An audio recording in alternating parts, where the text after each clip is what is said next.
Avant de commencer, abonnez-vous. Pas pour moi. Mais parce qu'une fois cette histoire terminée, vous comprendrez pourquoi vous deviez être là depuis le début. J'ai entendu le bruit à 2 heures du matin. Ce n'était pas le vent. Ce n'était pas le voisin. C'était ce silence qui suit un bruit inexplicable. Un silence qui vous fige avant même que votre esprit ait pu comprendre ce qui se passe. Mon cœur battait si fort que je le sentais dans ma gorge, dans mes doigts, dans mes tempes. Je suis resté immobile pendant 43 secondes. Je connais l'heure exacte car je n'arrêtais pas de regarder l'horloge au mur, essayant de me convaincre que je me trompais. Que ce n'était que le tuyau. Que ce n'était que le vent. Que ce n'était que mon vieux traumatisme qui me jouait encore des tours. Mais ensuite, un deuxième bruit se fit entendre. Et celui-là, je l'ai reconnu. C'était le portail du fond. Celui que j'avais verrouillé avec 2 cadenas différents, car 3 semaines plus tôt, quelqu'un s'était introduit par effraction dans mon jardin et avait laissé quelque chose que, encore aujourd'hui, je ne peux décrire sans avoir la nausée. 2 cadenas. Et il les avait ouverts tous les 2. Je me suis levé lentement. Pieds nus. Sans allumer la lumière. J'ai avancé dans le couloir comme si le sol pouvait me trahir à chaque instant, comme si chaque lame de bois était une sentence. Arrivé devant la porte de sa chambre, je me suis appuyé contre l'encadrement et je suis resté là, à la fixer. Elle dormait sur le côté. Ses genoux étaient repliés contre sa poitrine, comme depuis sa plus tendre enfance. Ses cheveux étaient étalés sur l'oreiller. Sa respiration était lente et régulière, totalement indifférente à tout ce qui se passait dehors. Totalement indifférente à tout ce que j'avais fait. À tout ce que j'étais devenu. Et c'est à cet instant précis, en regardant ma fille dormir à 2 heures du matin avec 2 cadenas cassés à l'extérieur, que j'ai compris que j'étais arrivé au bout. Non pas par peur. Non pas par fuite. Depuis l'époque où je devais encore la protéger. J'ai refermé doucement la porte de sa chambre. Je suis retourné dans la mienne. J'ai ouvert le tiroir du bas de l'armoire, celui que personne n'ouvre jamais car il paraît vide, et j'en ai sorti le sac qui s'y trouvait depuis 6 mois. Prête. Car j'ai toujours su que ce jour viendrait. Je ne savais simplement pas que, lorsqu'il arriverait, elle dormirait de l'autre côté du couloir. 20 minutes plus tard, j'étais dans la rue. Sans regarder en arrière. Sans laisser de mots. Sans dire au revoir. Et j'ai besoin que vous compreniez une chose avant de me juger. Avant de formuler la phrase que tout le monde se fait en entendant ce genre d'histoire. J'ai besoin que vous restiez ici avec moi, que vous écoutiez tout, sans passer directement à la fin, car une fin sans le milieu ne signifie rien. Une fin sans le début, c'est juste une mauvaise femme qui a abandonné sa fille par une nuit glaciale. Et je ne suis pas cette femme. Ou peut-être que oui. Mais pas comme vous l'imaginez. Permettez-moi de vous raconter comment je suis arrivé ce soir-là. Car tout a commencé 4 ans plus tôt, un jour tout à fait ordinaire, par une décision que j'ai prise en moins de 30 secondes et qui a complètement anéanti tout ce que j'avais construit. J'avais 32 ans lorsque j'ai accepté de livrer cette enveloppe. 32 ans, une fille de 6 ans, un petit appartement dans un quartier que j'aimais bien, un travail qui me permettait de payer mes factures et parfois un peu plus, et la certitude tranquille que ma vie, malgré sa simplicité, m'appartenait. Elle était stable. Elle était réelle. J'ai travaillé pour une entreprise de logistique. Ce n'était pas un métier de rêve.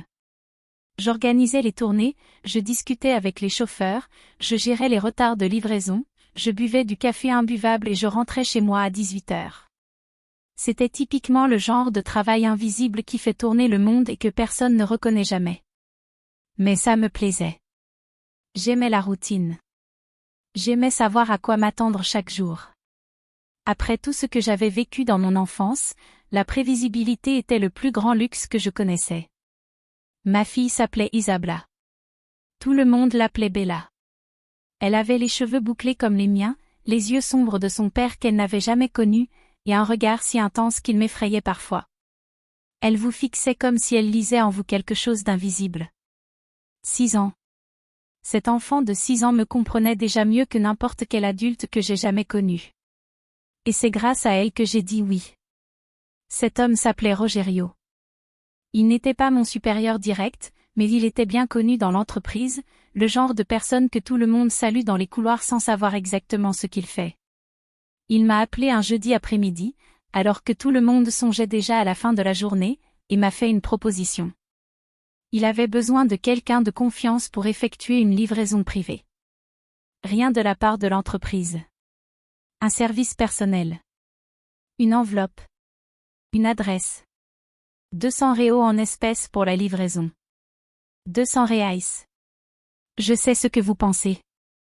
Je sais que vous vous dites que n'importe quelle personne censée aurait refusé. Mais vous n'étiez pas là. Vous n'aviez pas sous les yeux cet homme souriant et affable que tout le monde connaissait, qui offrait des tournées à l'afterwork de l'entreprise, qui avait des photos de ses enfants sur son bureau. Vous n'aviez pas 2 semaines de loyer de retard et les frais de scolarité de Bella n'étaient pas du vendredi. Vous ne portiez pas le poids de la culpabilité silencieuse de toutes les mères qui travaillent 12 heures par jour et qui ont toujours l'impression que ce n'est jamais assez.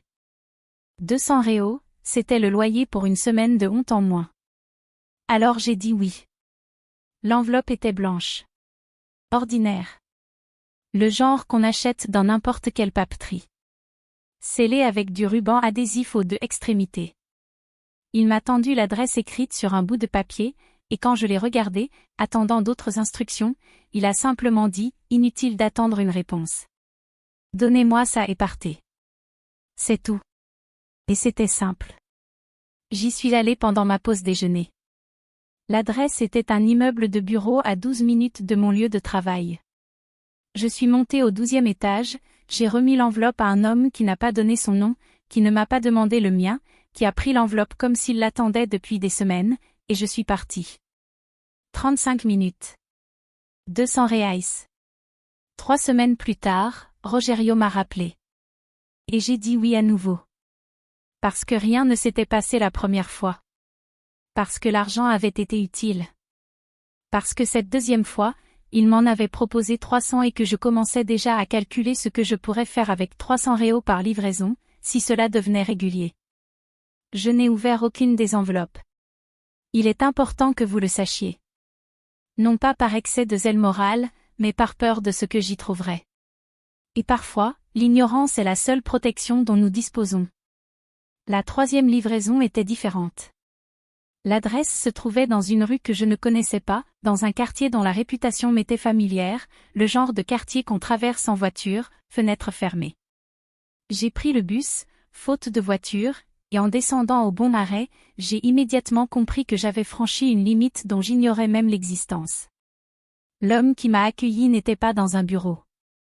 Il était dans une maison aux fenêtres closes, et 2 autres hommes se tenaient dehors. Ils n'ont rien dit, mais m'ont regardé d'une façon qui restera à jamais gravée dans ma mémoire. Un regard qui évalue, qui mesure, qui vous juge sans même vous poser de questions. J'ai remis l'enveloppe. Je suis retourné au bus. J'ai appelé Rogerio dès que j'ai eu du réseau. Je lui ai dit que je n'allais plus le faire. Il rit. Pas d'un rire cruel. D'un rire calme et patient. Comme quelqu'un qui a entendu cette phrase des dizaines de fois et qui sait exactement ce qui va suivre. Il a répondu, bien sûr, pas de problème. Et il a raccroché. J'attendais que quelque chose se produise. Une riposte. Une menace. Un signe que je m'étais fourré dans un guêpier. Mais rien ne se produisit. Les semaines passèrent. Rogerio me saluait dans le couloir comme toujours. La vie reprenait son cours normal. Et j'ai commencé à penser que je m'étais échappé. Quelle naïveté! 4 mois plus tard, un homme m'a abordé à la sortie du travail. Je ne le connaissais pas. Il est apparu soudainement à côté de moi alors que je marchais vers l'arrêt de bus et s'est mis à marcher au même rythme, comme si nous étions ensemble, comme si nous étions des amis rentrant chez eux. Il n'a pas élevé la voix. Il n'a fait aucun geste brusque. Il a simplement prononcé le nom de ma fille, le nom de son école et l'heure de son départ. Puis il a dit que Rogerio souhaitait reprendre leur collaboration. J'ai arrêté de marcher. Il continua son chemin pendant 3 pas, puis s'arrêta lui aussi, se tourna vers moi avec un sourire tout à fait ordinaire et me dit qu'il me laissait quelques jours pour réfléchir. Puis il partit. Je suis resté là, au milieu du trottoir, pendant combien de temps, je ne sais pas. Les gens passaient. Les voitures klaxonnaient. Le monde continuait de tourner, complètement indifférent au fait que le sol venait de se dérober sous mes pieds. Parce que j'ai compris à ce moment-là ce qui s'était passé avec les accouchements. J'ai compris à qui j'avais accouché. J'ai compris que ces mois de normalité n'étaient pas une forme de clémence. C'était un processus de construction. Ils m'avaient observé. Ils avaient appris mes habitudes. Ils savaient où Bella étudiait. Ils savaient que j'étais mère célibataire. Ils savaient exactement où faire pression sur moi. Ce jour-là, je suis rentrée et j'ai regardé Bella faire ses devoirs pendant 1 heure sans qu'elle puisse dire un mot. À un moment donné, elle a levé les yeux de son cahier et m'a demandé si ça allait. J'ai répondu que j'étais juste fatiguée. Elle a replongé dans son cahier. Et j'ai compris qu'à partir de ce moment-là, chaque décision que je prendrais aurait son visage pour conséquence. Je suis retournée voir Rogerio. Non pas par choix, mais parce que l'alternative était de mettre ma fille en danger, et j'étais capable de tout pour éviter cela. Absolument tout. Cette certitude que porte chaque mère, cette volonté de se détruire plutôt que de laisser son enfant être touché, c'est précisément ce qu'ils ont utilisé contre moi. Les modalités de livraison ont changé. Il ne s'agissait plus seulement d'enveloppes. Parfois, je devais être à un endroit précis, à 1 heure précise, et simplement y être. Ma présence. Témoin involontaire de choses que je n'aurais pas dû voir, mais que j'ai vues malgré tout. J'ai signé des documents sans les lire attentivement, car on m'avait dit qu'il s'agissait de formulaires internes et que je n'avais aucun recours légal. De l'argent a transité par un compte bancaire à mon nom pendant 48 heures avant d'être transféré ailleurs. Je suis devenu un rouage. Un engrenage trop petit pour comprendre tout le mécanisme, mais suffisamment grand pour être indispensable à certains égards. Et le pire, c'était cette impression de normalité. La vie reprenait son cours. J'ai récupéré Bella à l'école. J'ai préparé le dîner. Je l'ai aidée à faire ses devoirs. Je l'ai mise au lit et j'ai écouté sa respiration se régulariser tandis qu'à l'intérieur, je m'effondrais lentement. Combien de temps cela a-t-il duré? Presque 2 ans. Et puis le système a commencé à se fissurer. Je ne connais pas tous les détails, car je n'étais qu'un petit investisseur, vous vous souvenez? Mais j'ai compris quand les appels sont devenus plus pressants. Quand les sommes transitant par mon compte ont commencé à augmenter de façon inquiétante. Quand Rogerio, qui jusque-là était toujours resté calme, a commencé à se présenter en personne pour me donner des instructions au lieu de m'envoyer des messages. Il y avait un problème au sommet de la chaîne. Et quand quelque chose tourne mal au sommet, ce sont ceux qui sont à la base qui sont les premiers à être sacrifiés. Je l'ai compris un mardi soir, en rentrant chez moi et en trouvant la porte déverrouillée. Je m'étais retrouvée enfermée dehors. Je vérifiais toujours 3 fois, par réflexe traumatique. Mais la porte était déverrouillée. Je suis entrée lentement. Les lumières étaient exactement comme je les avais laissées. Les meubles étaient à leur place. La vaisselle que j'avais lavée le matin même était toujours dans l'égouttoir. Rien n'avait bougé. Rien n'était déplacé. Mais il y avait une enveloppe sur la table de la cuisine. Blanc. Simple. Le genre de colis que j'avais livré des dizaines de fois. Mais cette fois, l'enveloppe était pour moi. Je l'ouvris avec des doigts tremblants. À l'intérieur se trouvait une simple feuille pliée en 3. Je dépliai la feuille. C'étaient des photographies imprimées sur du papier ordinaire. Des photographies de Belle. À l'école. Au parc à 2 pas de chez nous. Dans la file d'attente de la boulangerie où nous allions tous les samedis matins. À la fenêtre de sa chambre, vue de l'extérieur, assise sur son lit en train de lire un livre. Vue de l'extérieur. Quelqu'un a photographié ma fille par la fenêtre de sa chambre pendant qu'elle lisait. À son insu. Alors qu'elle était totalement sans défense. Sous les photos, une inscription manuscrite que je n'ai pas reconnue, nous savons que vous savez. La prochaine enveloppe arrive vendredi. Je me suis assise par terre dans la cuisine. Ce n'était pas un choix. Mes jambes ont tout simplement lâché et j'ai glissé lentement le long de l'évier jusqu'à me retrouver assise sur le carrelage froid. Combien de temps suis-je restée là? Je ne sais pas. Jusqu'à ce que j'entende Bella m'appeler depuis la chambre. Elle s'était réveillée à mon arrivée. Je me suis levée. J'ai plié la feuille de papier. Je l'ai remise dans l'enveloppe. J'ai mis l'enveloppe dans mon sac. Je suis allé dans sa chambre, je me suis assis au bord du lit et nous avons bavardé de tout et de rien pendant 20 minutes, jusqu'à ce qu'elle se rendorme. Alors je suis allé dans la salle de bain, j'ai ouvert le robinet pour couvrir le bruit et j'ai pleuré comme jamais auparavant. Du plus profond de mon être. De ce lieu en nous qui reste normalement fermé, car une fois ouvert, on ne peut plus le refermer. Le lendemain matin, j'ai fait quelque chose que je n'avais jamais fait en 2 ans dans le cadre de ce programme. Je suis allé chercher de l'aide. Je ne suis pas allé à la police. Je savais que je ne pouvais pas, car les documents à mon nom étaient authentiques. L'argent qui avait transité par mon compte était bien réel. Selon la version officielle, j'étais complice, pas victime. Et j'en avais vu assez pour savoir que des personnes au sein des instances officielles participaient à ce même système. Je suis allé voir une femme que je connaissais de vue depuis des années. Une habitante du même quartier. Je ne savais que 2 choses à son sujet, qu'elle avait vécu une épreuve similaire des années auparavant, et qu'elle avait survécu. Le quartier a la mémoire longue.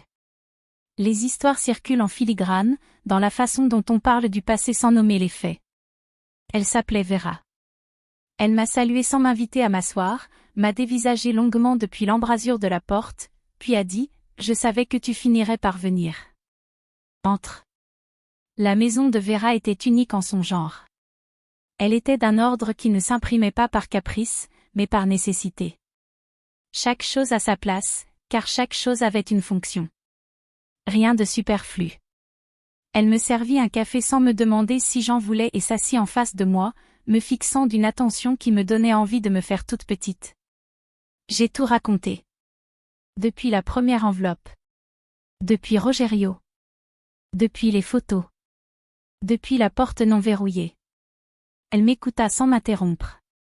Quand j'eus terminé, elle resta silencieuse un instant qui me parut une éternité. Puis elle a demandé « Vous avez combien de temps ?» Et j'ai compris qu'elle ne posait pas de questions sur Belle. Elle posait des questions sur moi. Elle m'a expliqué certaines choses cet après-midi-là. Pas tout. Vera était avare d'informations, ne donnant que ce qu'il fallait, ni plus, ni moins. Elle m'a dit que ce que j'avais décrit suivait un schéma qu'elle reconnaissait. Que les photos n'étaient pas un moyen d'intimidation gratuit. C'était une documentation. Il constituait un dossier sur moi et sur tout ce qui comptait pour moi. Ce dossier servirait à 2 fins, soit à me retenir prisonnière, soit à me détruire si je tentais de partir d'une manière qui leur serait défavorable. Et il y avait une 3e possibilité qu'elle a mis un peu plus de temps à évoquer. Si la structure se fissurait de l'intérieur, comme je l'avais décrit, il y avait de fortes chances que certaines des personnes impliquées se préparaient à faire disparaître des preuves. Et, dans ce contexte, les preuves ne se limitaient pas aux documents. C'étaient des personnes. Il m'a fallu 3 jours pour assimiler ce que Vera m'avait dit. 3 jours où je me levais, menais ma vie normale, prenais Bella dans mes bras, préparais le dîner, la couchais, puis restais éveillée jusqu'aux petites heures du matin avec une seule question qui me taraudait comme une phrase inachevée. Que faire d'elle ? Parce que tout ce que Vera m'avait expliqué menait à une conclusion que je refusais d'accepter. Si je tentais de partir, je devrais disparaître. Je devrais devenir quelqu'un qui n'existe pas, changer de ville. Changer de nom. Couper tout lien qui pourrait permettre de me retrouver. Et Belle était la plus épaisse de toutes. Car si elle était avec moi, je ne disparaîtrais pas vraiment. Je garderais sa trace. J'emporterais avec moi son dossier scolaire, son dossier médical, des documents. Je porterais les besoins d'un enfant qui avait besoin d'école, de nourriture, de présence, de tout ce qui rend une personne visible. Mais si elle n'était pas avec moi, elle serait vulnérable d'une autre manière. J'ai passé des semaines dans ce labyrinthe. Des semaines à chercher une issue qui n'existait pas. Vera m'a aidé à réfléchir étape par étape, me ramenant toujours à la réalité quand je commençais à m'enfoncer. Elle avait vécu une situation similaire. Elle avait fait des choix qu'elle a portés jusqu'alors. Et c'est précisément pour cela que j'ai fait confiance à son analyse, il n'y avait aucune illusion.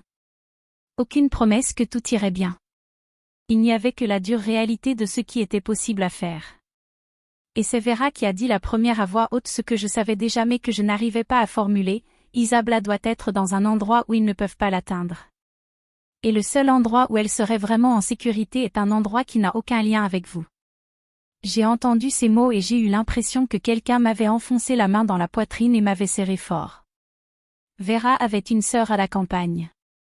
Une femme sans enfant, mariée, stable, qui avait tenté d'adopter des années auparavant sans succès par les voies officielles. Une femme que Vera connaissait suffisamment bien pour lui faire confiance. Une femme assez loin pour être en sécurité, mais assez proche pour que Vera puisse renouer le contact. Il n'était pas prévu d'abandonner Bella. Le plan était de la mettre en sécurité dans un endroit où il ne saurait pas où chercher, pendant que je disparaissais dans la direction opposée, créant ainsi une distance suffisante pour que la menace perde tout son sens. Car sans moi, je leur serais inutile. Et inutile, je cesserais de les intéresser. Et cessant de les intéresser, Bella cesserait d'être un levier. C'est ce que je me répétais sans cesse. C'est ce que j'avais besoin de croire. J'ai passé 2 semaines à planifier avec Vera. À en discuter par étapes. Sans jamais rien noter. À mémoriser chaque détail comme si ma vie en dépendait, car c'était le cas. Et chaque soir, je rentrais, je regardais ma fille et j'essayais de tout mémoriser. Sa façon de manger. Sa façon de rire. Sa façon de dormir, les genoux repliés contre sa poitrine. Je savais que je disais adieu. Mais je ne pouvais pas lui dire. La nuit de la porte brisée est arrivée plus tôt que prévu. J'avais convenu avec Vera que nous agirions la semaine suivante. Mais à 2 heures du matin ce jeudi-là, le 2e cadenas a été ouvert, et j'ai compris que la semaine suivante serait trop tard. Je me suis levée. J'ai pris mon sac dans le tiroir. Je suis allée dans la chambre de Bella. Elle s'est réveillée. Il m'a regardée avec ses yeux qui lisent tout et m'a demandé à voix basse, « Tu sors ?» Et j'ai dit oui. J'ai dit que je devais régler quelque chose d'important. J'ai dit qu'elle resterait chez tante Vera quelque temps. J'ai dit que j'appellerais dès que possible. Elle m'a dévisagé pendant 1 seconde. Puis elle a dit, avec un sérieux qui ne sied pas à une enfant de 8 ans, « Tu reviendras bientôt ?» J'ai dit oui. J'ai menti à ma fille, en la regardant droit dans les yeux à 2 heures du matin, alors qu'il y avait des gens devant chez moi que je ne pouvais pas voir mais dont je savais qu'ils étaient là. C'est ça qui ne disparaît pas. Pas l'abandon en lui-même. Pas la fuite. Mais ce mensonge précis, dit de cette façon, à ce moment précis, à ce visage-là. Je suis sortie par la porte de derrière. J'ai franchi le portail qui était ouvert. J'ai vu les ombres bouger et j'ai simplement marché dans la direction opposée d'un pas ferme, car si je fléchissais, si je regardais ne serait-ce qu'une fois en arrière, je ne pourrais plus partir. Vera m'attendait 2 rues plus loin. Bella était déjà en route pour chez sa sœur, qui avait répondu au téléphone à 2 heures du matin sans poser de questions, car Vera avait préparé le terrain des semaines auparavant. Je suis allée ailleurs. Une autre ville. Un autre nom. Un autre travail. Tout cela grâce à Vera et à des connaissances qui avaient fait de même pour des raisons différentes. Un réseau qui existe en marge de la société, tissé par des personnes qui avaient besoin de disparaître et qui ont appris comment. Les premiers mois ont été les pires de ma vie. Non pas à cause des dangers, qui existaient mais s'étaient atténués. Non pas à cause de la solitude, qui était réelle mais supportable. Mais à cause de l'absence physique d'un être humain précis que j'avais créé et qui existait désormais dans le monde sans moi. Je ne savais pas si elle allait bien. Vera m'envoyait des messages via des canaux sécurisés, mais ils étaient courts, codés et jamais assez détaillés. Je ne savais pas si elle dormait, si elle mangeait, si elle s'adaptait, si elle pleurait, si elle avait compris quelque chose ou si elle vivait simplement dans le vide existentiel d'une mère partie s'occuper de quelque chose et jamais revenue. Cela me hantait. Cela me hantait d'une manière indescriptible, ni en portugais ni dans aucune autre langue que je connaisse. C'est une douleur qui ne se localise pas à un endroit précis du corps. Elle est partout à la fois, constamment, surtout dans ces instants de vide entre 2 actions, quand l'esprit se calme enfin et que le poids s'allège. J'ai passé 1 an et demi comme ça. Je me suis construit une vie parallèle qui n'en était pas une, mais c'était la seule possible. J'occupais un emploi qui ne me posait pas trop de questions. Je dormais dans une chambre sans photos, car les photos étaient des preuves, et les preuves étaient dangereuses. J'ai appris à être invisible différemment, non pas l'invisibilité de quelqu'un qui travaille dur et passe inaperçu, mais l'invisibilité de quelqu'un qui a besoin de rester inconnu. Puis Vera a cessé de répondre. Pendant 4 jours, un silence complet. Je n'ai pas paniqué tout de suite car nous avions convenu que des pauses étaient possibles, qu'elle n'aurait pas toujours un accès sécurisé. Mais le 5e jour, j'ai commencé à ressentir cette sensation dans mon ventre que j'avais appris à reconnaître ces 2 dernières années. Cette pression sourde et constante qui m'avertissait avant même que je puisse en prendre conscience. Le 6e jour, j'ai découvert par une sonde latérale que Vera avait été hospitalisée. Non pas à cause à cause d'un problème cardiaque qu'elle avait négligé pendant des années, faute de temps et d'envie de prendre soin d'elle, compte tenu de tout ce que la vie lui avait imposé. Elle était vivante. Mais elle était injoignable pour une durée indéterminée. Et j'avais perdu mon seul lien avec Belle. Plus d'1 an s'écoula avant que je puisse renouer le moindre contact. Une année durant laquelle je savais seulement qu'elle existait, qu'elle était chez la sœur de Vera, qu'il y avait une école dans une petite ville de l'intérieur des terres où elle se réveillait chaque matin sans savoir où était sa mère. Quand j'ai enfin eu accès à certaines informations, j'ai découvert que Bella s'était adaptée. Non sans mal. Non sans conséquences. Mais elle s'était adaptée avec cette résilience, parfois effrayante, propre aux enfants qui n'ont pas d'autre choix. Elle s'était construite une vie. Elle s'était fait des amis. Elle était restée à l'école et avait obtenu de si bons résultats que son entourage l'avait remarqué. Et elle avait grandi. Bien sûr, elle avait grandi. Mais je n'avais pas vraiment réalisé ce que cela signifiait avant de parvenir enfin, au terme d'un long et pénible processus, à voir une photo d'elle. Elle n'avait plus 8 ans. Elle avait 11 ans. Et dans ses yeux, sur cette photo prise lors d'un événement scolaire et publiée sur les réseaux sociaux par quelqu'un qui ignorait mon existence et le fait que je la cherchais, il y avait quelque chose qui n'était plus là quand je l'avais quittée. Une profondeur. Une carapace que les enfants développent lorsqu'ils comprennent que le monde n'est pas aussi sûr qu'ils le croyaient. J'ai mis la photo de côté et je n'ai pas dormi de la nuit. Parce que j'avais protégé son corps. Mais je n'avais pas pu préserver cette part d'elle-même. Cette légèreté si particulière d'une enfant qui croit encore fermement en la présence de sa mère. Cela, je n'avais pas pu le protéger. Cela s'était perdu cette nuit-là, quand je suis partie par la porte de derrière et que je ne suis jamais revenue. Les années suivantes furent consacrées à la construction lente et prudente d'une vie viable à long terme. J'ai appris à vivre avec mes actes. Non pas au sens où on l'entend généralement quand on parle d'apprendre à vivre. Non pas dans une acceptation sereine ou une paix chèrement acquise. Mais de façon concrète et fonctionnelle, j'ai appris à ne pas m'arrêter dans mes moments de faiblesse. J'ai appris à transformer ma culpabilité en action, en planification, en construction de quelque chose qui avait du sens, même si cela n'était jamais évident. J'ai étudié. J'ai refait mes études par des voies qui ne nécessitaient pas de vieux diplômes. J'ai travaillé dans des domaines où j'ai pu être utile d'une manière inédite. Et au fil des années, j'ai bâti une existence qui m'appartenait vraiment, contrairement à ma vie précédente, car celle-ci avait été progressivement détournée jusqu'à ce que je ne sache plus où s'arrêtait la peur et où je commençais. La menace s'est estompée avec le temps. Pas d'un coup. Progressivement, comme les structures corrompues qui s'effondrent lorsqu'on commence à enquêter sérieusement sur elles, lorsque certains de leurs membres négocient pour sauver leur peau, lorsque les gros bonnets deviennent plus intéressants que les petits rouages de la machine.